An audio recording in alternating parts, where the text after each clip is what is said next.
Assalamualaikum warahmatullahi wabarakatuh. Kawan, sebelum Anda memulai aktivitas hari, kita ikuti kajian syarat hikmah Dialog Fajar. Assalamualaikum warahmatullahi wabarakatuh. Alhamdulillah kawan, pagi ini saya Fitriana Ayu kembali di program Dialog Fajar, kerjasama Suara Surabaya Media dengan Pesantren Al-Quran Nurul Falah Surabaya. Dan sudah bersama kita kawan Ustadz Ali Muafa yang pagi ini Alhamdulillah insya Allah wajahnya berseri-seri gitu ya. Assalamualaikum Ustadz. Waalaikumsalam warahmatullahi wabarakatuh. Soalnya masih pagi, berseri-seri. Masih pagi ya. Sesudah sholat subuh gitu ya Ustadz ya. Iya betul Ustadz memang. Tapi kalau di era-era sekarang ini kira-kira siapa sih Ustadz yang menjadi panitia kurban terbaik begitu Ustadz? Dan bisakah kita mencontohnya begitu Ustadz? Betul ya. Bismillahirrahmanirrahim. Assalamualaikum warahmatullahi wabarakatuh. Alhamdulillah alladzi hadana li hadza wa ma kunna linahtadiya laula an hadanallah. Allahumma shalli ala sayyidina Muhammad wa alihi wa sahbihi ajmain. Amma ba'du, kita bersyukur kawan bahwa pagi ini kembali kita berdialog fajar. Tak lain adalah mohon pada Allah agar apa yang kita dialogkan ini menjadi perilaku kita ya. Dan lagi-lagi Mbak Ayu mengemukakan satu pertanyaan yang saya pikir bagus ya, yaitu siapakah panitia kurban terbaik di dunia ini?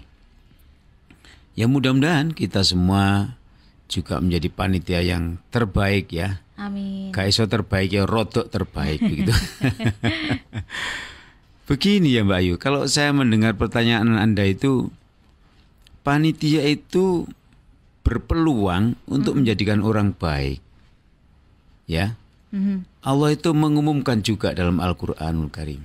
Jadi, a'udzubillahi minasyaitonirrajim. La yanalallaha luhumuha wala timauha walakiyanaluhut taqwa minkum. Allah itu tidak melihat ya daging kurbanmu.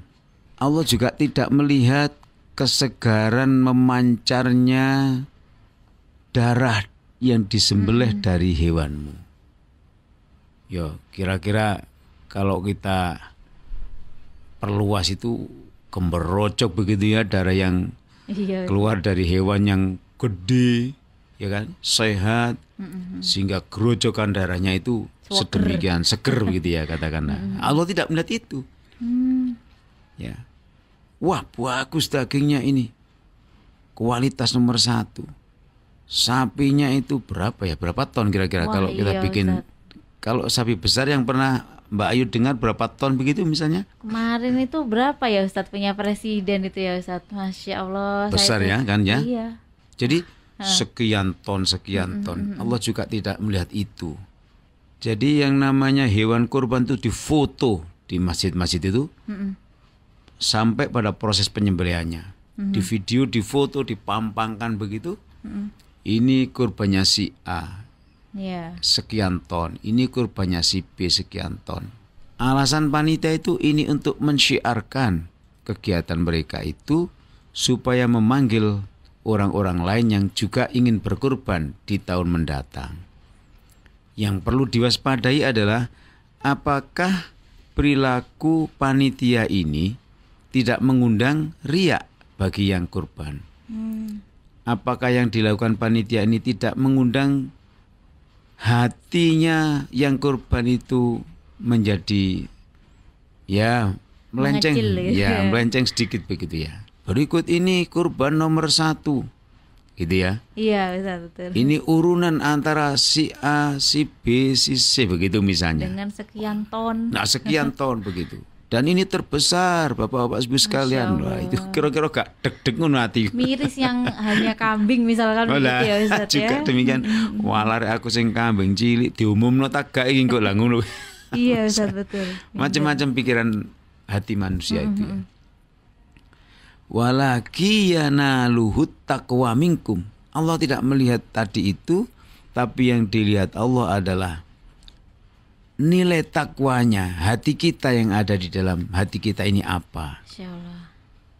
Maka ada yang pesan Mbak Ayu, aku ojo diumumno yo. Lah terus ya apa ya hamba Allah lah, Allah Maha tahu. Ada yang begitu ya. Atau sampean sebut ketika nyembelih tapi rasanya hati. Sampai ada yang pesan seperti itu. Itu hak mereka.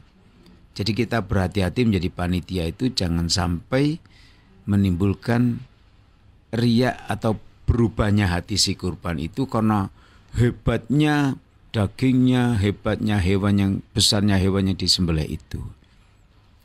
Kawan, itulah kita perlu berpikir lagi baik yang kurban maupun yang jadi panitia harus kembali kepada ayat Allah yang difirmankan untuk kita semuanya bahwa Allah tidak melihat besarnya hewan, gagahnya hewan, lalu darahnya yang deras mengalir itu, yang segar itu, tapi Allah hanya melihat nilai takwa yang ada di dalam hatimu.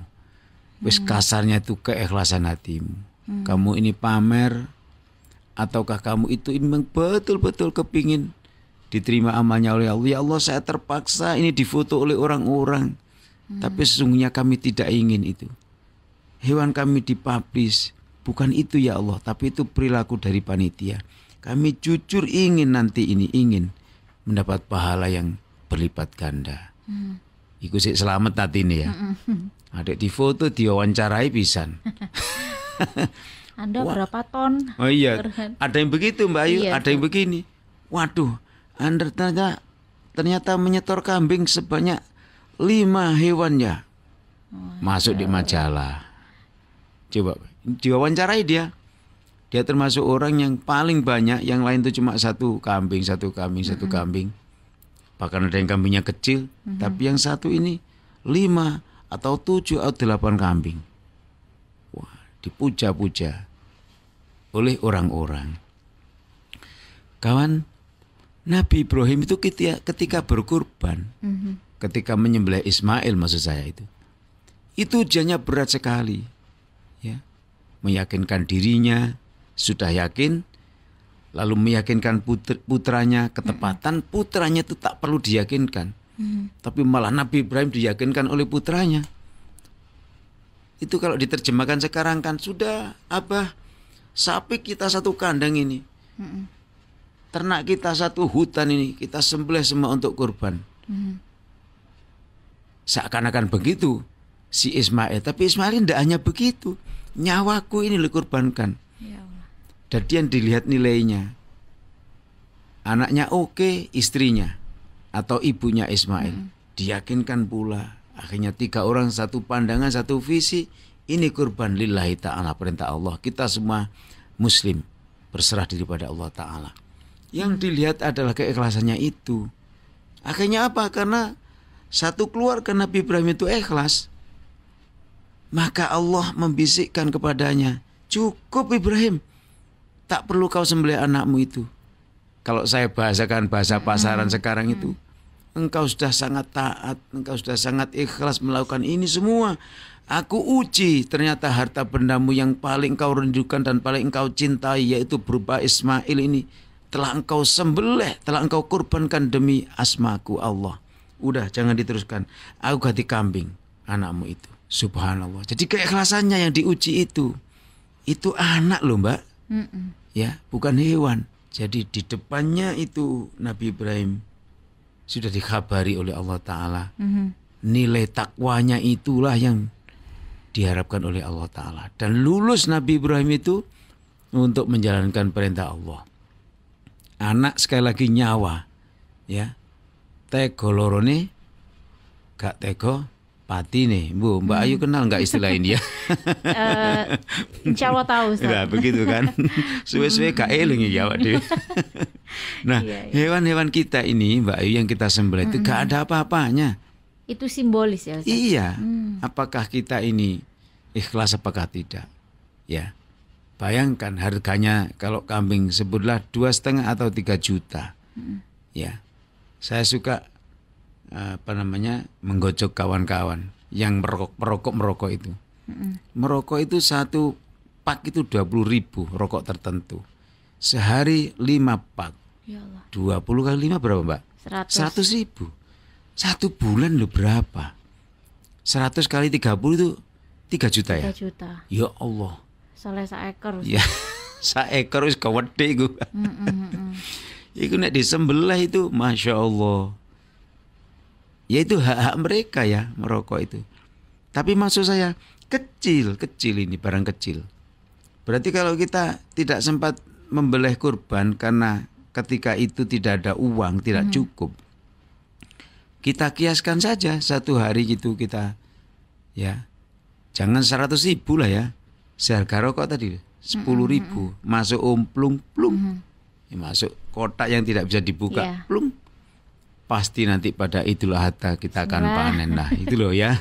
Ya ini keterampilan ini harus memang harus dilakukan dipaksa, betul, ya. Kalau sekolahnya anak-anak saya, cucu-cucu kita sekarang di sekolah-sekolah itu seperti juga saya lihat TK atau PAUD di tempat saya itu mereka dilatih menabung untuk apa nanti kalau sudah ngumpul dibawa ke yatim piatu misalnya. Jadi anak-anak itu ternyata saya tes ya, anak-anak murid itu cita-citanya itu ada yang kepingin jadi orang kaya.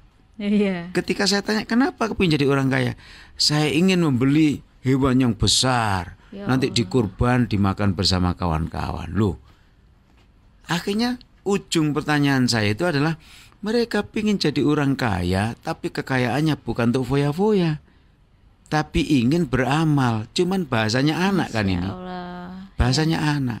Mereka dituntun oleh gurunya dan seterusnya rupa. Jadi kawan, siapa panitia kurban terbaik adalah orang yang bisa mengkondisikan bahwa yang kurban itu selamat dari hatinya riya. Tapi justru adalah lillahi ta'ala. Demikian pula siapa pengkurban yang terbaik adalah pengkurban yang lillahi ta'ala. Tidak karena besarnya hewan yang mahalnya hewan yang dibeli, tapi karena lillahi ta'ala. Dia ingin mendapat kasih sayang Allah Subhanahu wa taala. Syukur-syukur lillahi ta'ala dan memilih yang gede, yang besar lah. Itu yang kita cari itu. Iya, besar, Masya Allah. Itulah ya. Mudah-mudahan dialog kita ini mendapat barokahnya Allah, Mbak Ayu ya. Amin. Barokahnya Allah itu apa? Apa yang kita ucapkan itu menjadi perilaku kita ya. Mudah-mudahan itu dan Allah Subhanahu wa taala menerima kurban kita semuanya, baik kurban hewan maupun kurban-kurban berupa apa saja ya. Tutur kata, berupa informasi yang baik. Kalau kita nganggur-nganggur, kita petik handphone kita, memberikan informasi melalui WA, melalui Instagram dan lain-lain, informasi tentang apa saja. Termasuk hari-hari pendaftaran siswa baru di sekolah. Kita informasikan ini ada sekolah baik yang outputnya dijamin anak kita bisa mengaji, anak kita bisa akhlaknya baik dan lain. Ini informasi penting. Urun sit gitu toh jadi amal yang pahalanya besar. Saya kira begitu ya. Terima kasih. Semoga chat saya juga Ustadz Ali waktunya rekaman itu ya. Iya, Masya Allah betul itu. Ya alhamdulillah, iya, Insya Allah. Kawan kita bisa mencontoh Nabi Ibrahim ya lagi-lagi ikhlas. Ini perlu kita jadikan tema berikutnya Ustadz Ali. Ikhlas ya. Iya, bisa. Apakah itu bagaimana sih Ustadz, katanya gampang gitu ya. Terima kasih Ustadz Ali pagi ini sudah mengingatkan dan menjabarkan siapa sih panitia kurban yang terbaik. Jawabannya Nabi Ibrahim alaihi salam. Terima kasih kawan, untuk Anda juga yang terus bersama Suara Surabaya. Hati-hati untuk Anda yang sekarang mungkin sudah dalam perjalanan ya. Kita berjumpa lagi di Dialog Fajar selanjutnya. Saya Fitriana Ayu dan Ustadz Ali Muafa pamit. Wassalamualaikum warahmatullahi wabarakatuh. Waalaikumsalam warahmatullahi wabarakatuh. Program Dialog Fajar yang baru Anda simak kerjasama Suara Surabaya dan Pesantren Al-Quran Nurul Falah Surabaya, lembaga dakwah yang amanah, profesional, dan berbasis Al-Quran. Pesantren Nurul Falah mencetak guru-guru Al-Quran dengan metode tilawati dan tahfidz Al-Quran. Informasi dan pemberian donasi hubungi 031 828 1278 atau nurulfalah.org. Wassalamualaikum warahmatullahi wabarakatuh.